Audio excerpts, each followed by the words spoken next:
Warahmatullahi wabarakatuh. Waalaikumsalam. Warahmatullahi wabarakatuh. Kami kelompok 3 eh, dengan mata kuliah anti korupsi yang dimana di sini kami akan mempresentasikan studi kasus korupsi impor gula yang menyingkap praktik kolusi dan regulasi yang lemah di Indonesia. Di sini kami kelompok 3 yang beranggotakan ada Dewi Juniarti, ada Muhammad Raihan Abdul, serta ada saya sendiri, Nada Samalia Putri, dan juga ada si Paya. Selanjutnya ada latar belakang yang akan dipaparkan oleh Dewi. Baik, sebelumnya terima kasih kepada moderator. Seperti ketahui bahwasannya korupsi merupakan satu permasalahan serius yang masih jadi penghambat dalam pelaksanaan pembangunan negara di seluruh dunia, termasuk di negara Indonesia. Meskipun telah ada berbagai upaya untuk menanggulangi praktek ini, korupsi di kalangan publik masih terjadi, menjadi penghalang bagi kemajuan sosial dan ekonomi negara. Adapun satu contoh besar yang menarik perhatian publik adalah kasusnya melibatkan komunikasi Bong atau Tom Limbong, yaitu mantan Menteri Perdagangan Indonesia pada periode 2015 sampai 2016. Pada tahun 2015, meskipun Indonesia mengalami surplus, Limbong tetap mengeluarkan impor gula pesta mentah atau KM, yang justru bertentangan dengan kondisi pasar dan tidak mengikuti prosedur yang berlaku. Ia memberikan 21 surat persetujuan impor kepada perusahaan swasta. Beberapa di antaranya itu tidak berwenang serta menunjuk ke koperasi militer dan kepolisian dalam distribusi gula yang itu menjadi tugas BUMN. Nah, lalu pada bulan Oktober 2024, Kejaksaan Agung Republik Indonesia menembus segala tersangka dalam korupsi impor gula. Nah, proses hukum berlanjut hingga bulan Maret tahun 2025 ketika dakwaan resmi dibacakan di Pengadilan Pidana Korupsi atau Tipikor Jakarta Pusat. Next.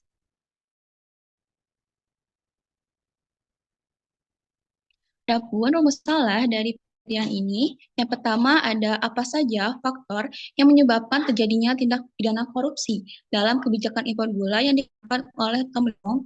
Lalu yang kedua ada bagaimana dampak kasus impor gula Tom Lembong terhadap politik pemerintahan. Lalu yang ketiga ada bagaimana dampak sosial dan ekonomi dari kasus impor gula bagi para petani tebu dan masyarakat. Nah, lalu yang keempat, ada bagaimana proses hukum dan putusan pengadilan dalam kasus impor gula Tom Lembong. Nah, adapun tujuan dari usaha yang tadi. Yang pertama adalah untuk menganalisis faktor-faktor apa saja yang menyebabkan terjadinya korupsi dalam kebijakan impor gula yang dikeluarkan oleh Tom Lembong. Yang kedua, untuk mengatasi dampak korupsi dalam kebijakan impor gula terhadap stabilitas politik dan tata kelola pemerintahan. Yang ketiga adalah untuk mengidentifikasi dampak sosial dan ekonomi dari kebijakan impor gula terhadap petani tebu dan masyarakat umum. Lalu yang terakhir adalah untuk menggambarkan proses penegakan hukum dan analis hasil putusan pengadilan dalam kasus impor gula yang melibatkan Tom Lembong. Lalu selanjutnya, adapun manfaat dari penelitian ini membagi ke dalam dua bagian. Yang pertama ada manfaat akademis, yaitu tujuan untuk dalam pemahaman tentang faktor penyebab korupsi dalam kebijakan impor gula, serta dampaknya terhadap stabilitas politik tata kelola pemerintahan. Dan ini juga diharapkan memperkaya literatur akademik menjadi dasar bagi penelitian selanjutnya dalam di bidang kebijakan publik dan penegakan hukum. Lalu selanjutnya ada manfaat praktis, di mana manfaat ini memberikan rekomendasi perbaikan regulasi dan pengawasan impor gula, serta wawasan bagi masyarakat dan petani terkait dampak kebijakan impor. Selain itu, hasil penelitian diharapkan menjadi bahan evaluasi bagi aparat penegak hukum dalam menangani kasus korupsi pada sektor strategis. Sekian, saya kembalikan lagi kepada moderator. Ya, yang tadi ada latar belakang yang dipaparkan oleh Dewi. Selanjutnya ada next. Ada faktor penyebab korupsi yang akan diperkan oleh Siva. Baik, terima kasih kepada moderator. Selanjutnya, saya akan menjelaskan mengenai faktor penyebab korupsi yang ada di Indonesia, terutama dalam kasus impor gula atau melembong. Korupsi di Indonesia telah menjadi masalah yang sistemik dan juga berdampak buruk terhadap berbagai sektor dan merusak tata sosial kemasyarakatan di Indonesia. Pada teori Klitgard 2015 mengatakan bahwa kasus korupsi terjadi pada pembuat kebijakan yang memiliki otoritas tertentu yang terjadi karena monopoli kekuasaan ditambah dengan tingginya kekuasaan yang dimiliki serta kurangnya pengawasan dari aparat pengawas. Berikut beberapa dari faktor penyebab korupsi yang ada di Indonesia, yakni yang pertama ada faktor pribadi. Seseorang melakukan korupsi antara lain karena niat, keinginan, atau dorongan yang muncul karena lemahnya keimanan dan juga moralitas seseorang, sehingga membuat seseorang tamak dan juga mengantarkannya kepada tindak korupsi.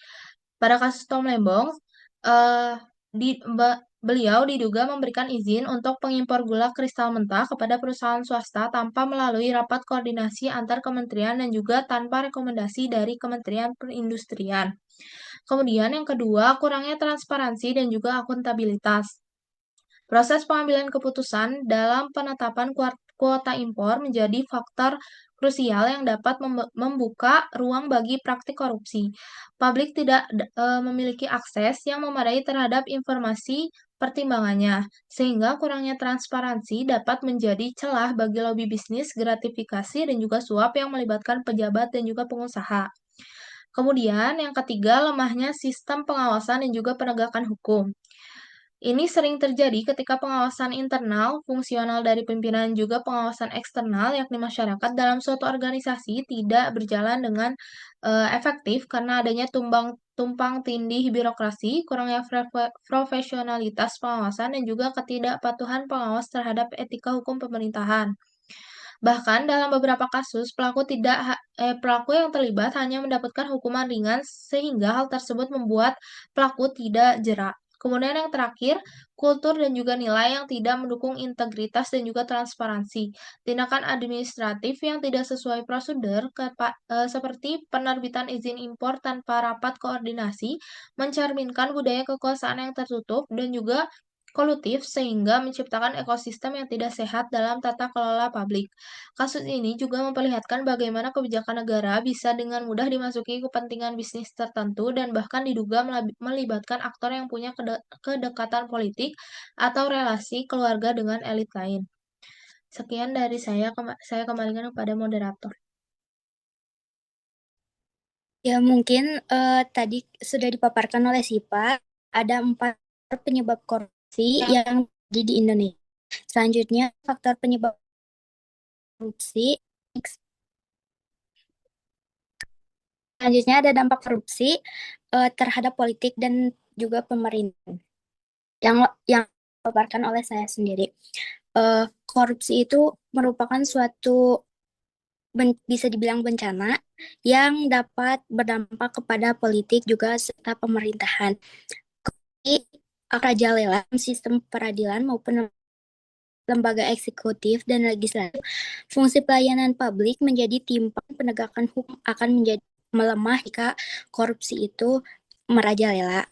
Korupsi akan menyebabkan turunnya kepercayaan publik terhadap lembaga negara seperti pemerintahan, terus lembaga-lembaga yang ada di negara kita, serta membuka bagi munculnya pemerintahan yang tidak lagi sah secara moral, hanya mewakili kepentingan sedikit kelompok-kelompok tertentu. Dalam kondisi seperti ini, birokrasi menjadi mahal, lamban, dan juga tidak efisien. Banyak birokrat yang lebih fokus memperkaya diri sendiri ketimbang melayani publik atau masyarakatnya sendiri. Dengan adanya korupsi yang merajalela, merupakan musuh utama demokrasi dan juga pemerintahan yang baik. Ia akan merusak sistem dari dalam dan juga luar untuk menghancurkan harapan masyarakat untuk hidup dalam keadilan, keterbukaan, dan juga kesejahteraan. Next. Selanjutnya ada dampak korupsi yang berdampak kepada sosial dan juga ekonomi bagi petani tebu dan masyarakat yang akan dipaparkan oleh Siva Hairunisa. Kepada Siva dan Hairunisa dipersilakan. Baik, terima kasih kepada moderator. Selanjutnya saya akan menjelaskan mengenai dampak korupsi, yakni dampak sosial dan juga ekonomi bagi petani tebu dan juga masyarakat. Kasus korupsi impor gula Tomlewong ini menunjukkan bahwa kebijakan yang tidak transparan dan tidak didasarkan pada prinsip keadilan ekonomi dapat berujung pada kerugian besar, tidak hanya bagi negara, tapi juga bagi kelompok masyarakat seperti petani tebu dan juga konsumen umum. Petani tebu ini menjadi kelompok yang paling terdampak dari kebijakan impor gula. Impor gula yang tidak sesuai dengan kebutuhan pasar akan menyebabkan melimpahnya pasokan pasar dan juga menurunkan harga gula lokal. Akibatnya, petani tebu akan mengalami kerugian besar dan menjadi ancaman serius bagi keberlangsungan produksi gula dalam negeri.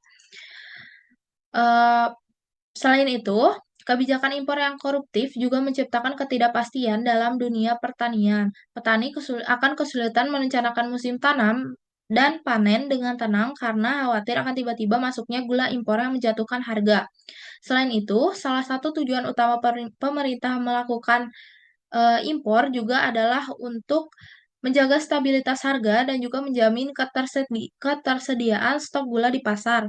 Namun, gula impor yang masuk melalui jalur tidak resmi atau tanpa mekanisme yang jelas seringkali dijual melebihi harga eceran tertinggi atau HET, sehingga masyarakat tidak menikmati manfaat dari kebijakan tersebut. Dengan kata lain, gula tetap mahal di pasar meskipun stok berlimpah. Korupsi dalam sektor pangan ini dapat berdampak pada aspek sosial dan psikologis masyarakat. Ketika masyarakat mengetahui bahwa kebijakan yang menyangkut kebutuhan pokok seperti gula ternyata dikendalikan oleh kepentingan tertentu, maka akan muncul rasa tidak percaya kepada pemerintah dan juga institusi negara. Sekian dari saya kembalikan kepada moderator.